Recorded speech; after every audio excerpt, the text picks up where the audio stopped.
How's it going, guys? Sean here, and I hope you've been enjoying the KO8 Instagram TVs that we've been throwing out there for you, hoping it's keeping you busy and keeping you happy.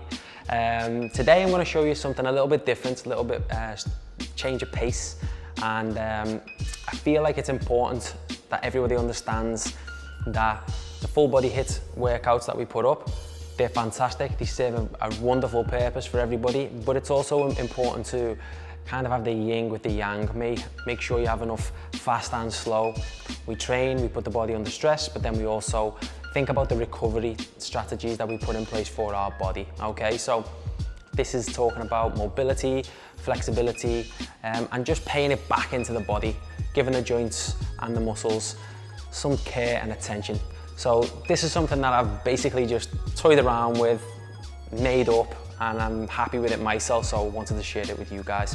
So this is something I typically put in between some fast, high intensity sessions, because it's important to understand that you just shouldn't be doing that every single day. As I say, you need to make sure that you have and you build in time in your program of your week to recover. So as I say, here's something I've been playing around with, and try it out, let me know how it goes, and I'll take you through exactly how to do it. So what I've got here is I've got my KO8 set up on resistance mode, and I've got plenty of resistance on. I've got 2 blacks and 1 red at the moment. You might need a little bit more depending on your size, shape and weight. So this is where I am right now.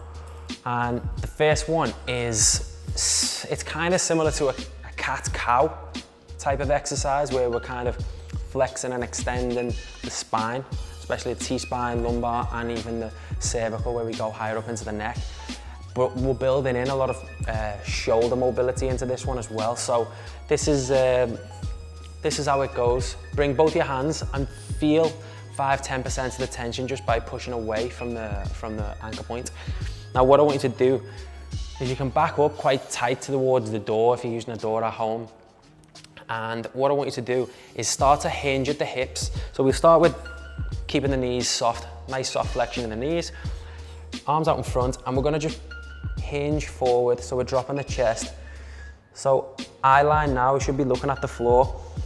Now if you need to shuffle back with the heels, then go ahead and do so, because what I want you to try and find is, I want you to try and find some length in the spine, really push those arms away, so we're trying to get into a full extension with the arms, and we're just dropping the chest to the floor.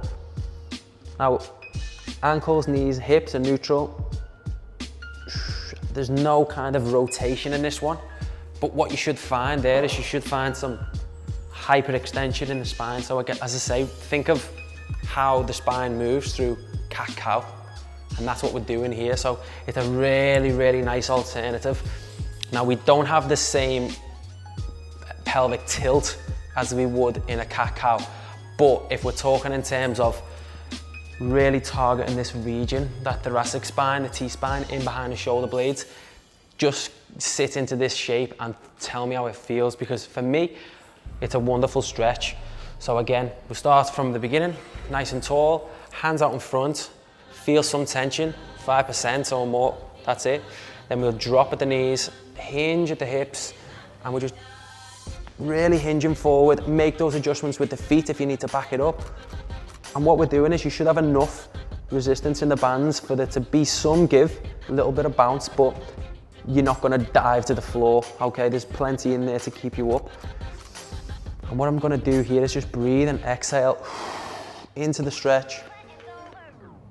And then to reverse it, which is what my reference to the cat-cow was, we do the same kind of thing. So we tuck the tailbone underneath, curve the spine, let the shoulders collapse and rotate forward, and then we can stand up. So it's almost like blending into a little bit of a spinal wave. So when we get to the top, we can just go ahead and do the same thing. Hands out, untuck the pelvis, dive forward, and then just apply as much body weight as you need. The handles of the KO8 will draw the hands and the arms back overhead. So we're in that nice overhead extension position. And the more you breathe in and drop that chest to the floor, the more you'll feel that stretch. So again, I'll work you back up to standing once more. So we're nice and deep into the stretch. Feel the muscles in the mid back, really working and getting stretched out. Then we'll tuck the tailbone underneath and we'll roll up the spinal column, organizing the vertebrae before we come back to standing and roll the shoulders back. So that just feels fantastic for me. Wondering what it feels like for you. And then the second one I'm going to show you is more about hips. We've got some T-spine in there and we've got shoulders. So this is kind of going to hit a little bit of everything now. So what I'm going to do is just take one handle, just line up with the anchor point, and I'm going to drop into a squat. So you might not be able to get as deep as I'm going to demonstrate now, but it's something for you to work on. So I've got my feet a little bit further than shoulder width. I'm screwing out, so I'm gripping the floor with my feet and I'm externally rotating the ankles so that we get some really strong positioning in that hip capsule. And what I'm going to do now is I'm going to drop into that squat, forcing the knees out. When I get here, I'm going to rotate through that midsection. So when I rotate, I'm going to extend the arm overhead. And because the hand is in the handle, you should be moving away from the anchor point, so you'll feel the stretch. And what this is going to do, it's going to pull that hand toward the anchor point, which is going to enable a lot more thoracic rotation than you would typically be able to achieve if you didn't have your hand in the handle. So walk out as much as you need to, because there's no point being tight to the door because the bands will be into slack. So you need to make sure that there's an area that you can work in where the bands will actually give you that assistance. Think of this of like you had a partner who was helping you, or a coach that was helping you move into a greater range. Okay, so this is where we're gonna go. Arms out in front. We're gonna drop into that squat. Hand comes overhead, feel the tension above. When we reach the bottom of the squat, tuck that in.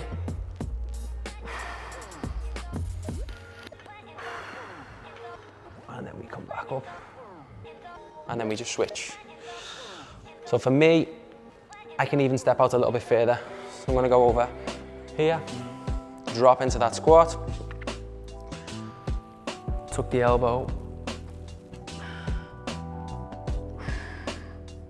Now look at how much rotation that I'm able to get there. We'll go once again on the other side. Readjust your feet if you need to. Lock them in, drop into the squat, force the knees out. And we're just trying to get that chin up towards the wrist. And once more on the other side. Down we come. Nice deep squat. Now again, I'm actively pushing away with the hand, and then I can try and bring that shoulder and really lengthen and get some stretch into here. Now once we're at the top, what I've been doing is pivoting on that. So if the left hand is in the handle, I'll pivot on that left ankle. And I'm gonna really find some length through that left side of the body. And you can just almost push your hips away from the anchor point. Now, if you find that this becomes uncomfortable in the shoulder, what's a safer option is to open out the foot cradle, slide the hand in, and then bend the elbow over the top. But I can still find that same amount of stretch in the obliques. I can really come over and just play with that stretch and find where your body needs to be to get the best out of it. So as I say, you can have the hand in, but think about levers and how they work. The closer it is to the joint, the safer it's going to be, depending on the strength that you've got there. So again, we'll go the other side. So we've come out of the squat, we've hit the windmill, then we come to the top and just rotating my body 90 degrees with the chest if we can. And like I say, if you're more comfortable and feel a little bit safer there with the elbow in, and bring the hand toward the body, make your adjustments, and just rotate as much as you can. So this is where we're feeling it now. Right down the side of the body. And when you come out of those 3 stretches, you put them back to back, you just feel ready to go. You feel brand new. And as I say, this is something that you should be doing in between high intensity workouts, or you can even incorporate it as a warm up or a cool down. Okay, so there's 3 from me. Hope you enjoy. Let me know how you found it and comment and pass it on. Thank you.